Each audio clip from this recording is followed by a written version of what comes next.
Hey, welcome back. I'm Harrison, and today we're doing another flower line art illustration video. I'm gonna be a little honest with you. It's been a bit It's been just a tad bit since I've done the last video. I pre-batched them and I'm hopping back in to a new batch, and I'm gonna be honest with you. I don't keep anything from you. You know this. I'm a little shy today.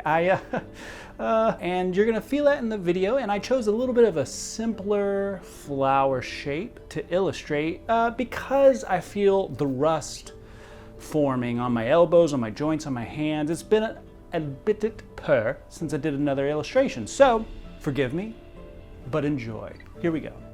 Welcome to the time-lapse section of this video, and you might be tempted to look at this video and notice the reflection of my face coming through the surface of the iPad and think, oh, that's just my head showing as I'm illustrating. But you would actually be wrong.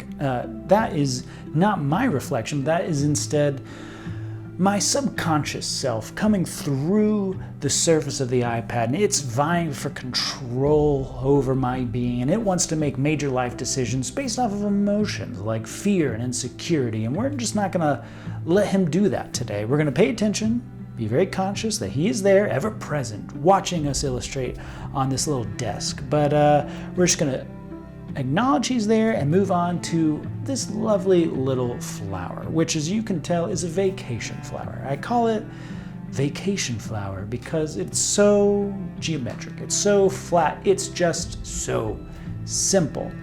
Being so simple is a requirement, it's a prerequisite to illustrating while on vacation, because otherwise something too complex is just going to be something that we put off because we're on vacation. So what we have here is a very simple flower, and that's exactly what I needed while sipping on some cold brew and enjoying the sunset. So join me in the simplicity of this flower as we breeze through the roughing out stage and we enter into the first stage of the polish, where we are putting down a flat layer of color for all these leaves, and we're already hopping in and out of creating some minor depth before we get too busy into the detailing stage that's going to happen here in a little bit. So let's just make sure we are sipping on the cold brew and staying healthy by keeping an eye on that subconscious and watch this flat flower come to life. Okay, so at this phase in the process, we have our rough flower shape established. I'm going to be honest with you, because it's been a little bit, I forgot to take the screenshots as soon as maybe I should have. So I'm right at that phase between that rough stage and that mid-tier polish in my little sample image here, but I think that's going to be okay. I think also the roughing out, it went by pretty fast because the shape is just so simple, but we're going to forgive him for that and keep the illustration going.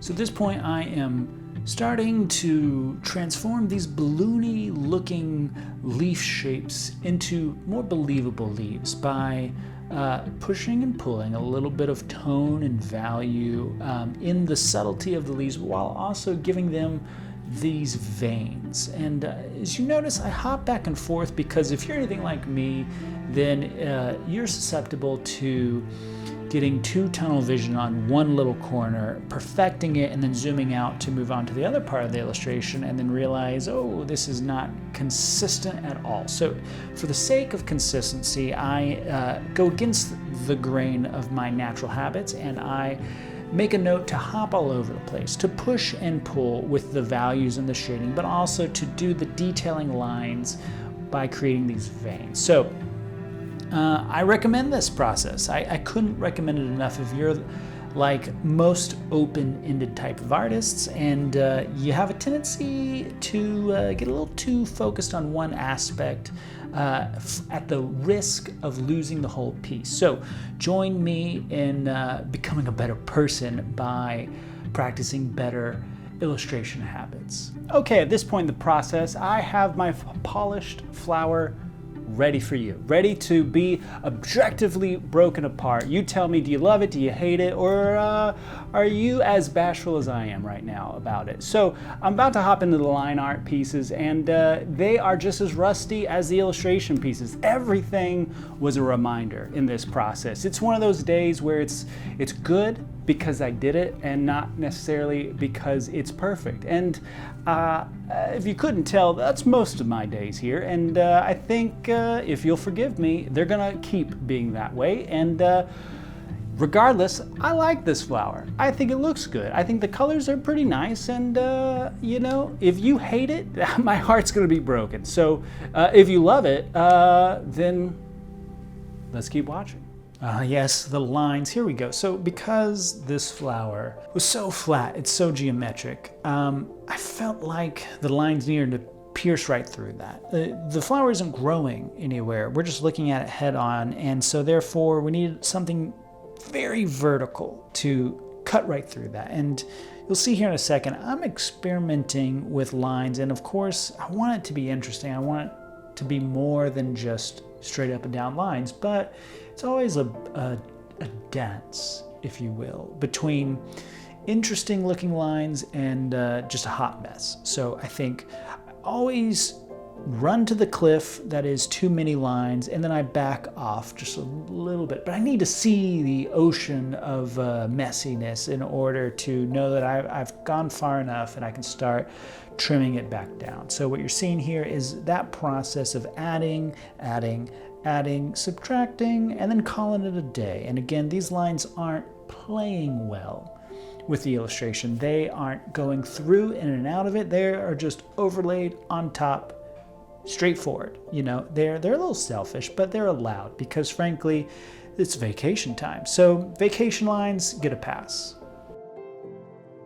Okay, we're finished. We got through that together, and thank goodness. It was not as bad as speaking in front of my 5th grade class when I sang I Want It That Way by the Backstreet Boys, but it wasn't too far off, I'll be honest with you. So I hope you like it. This piece was extra interesting, good data points for me.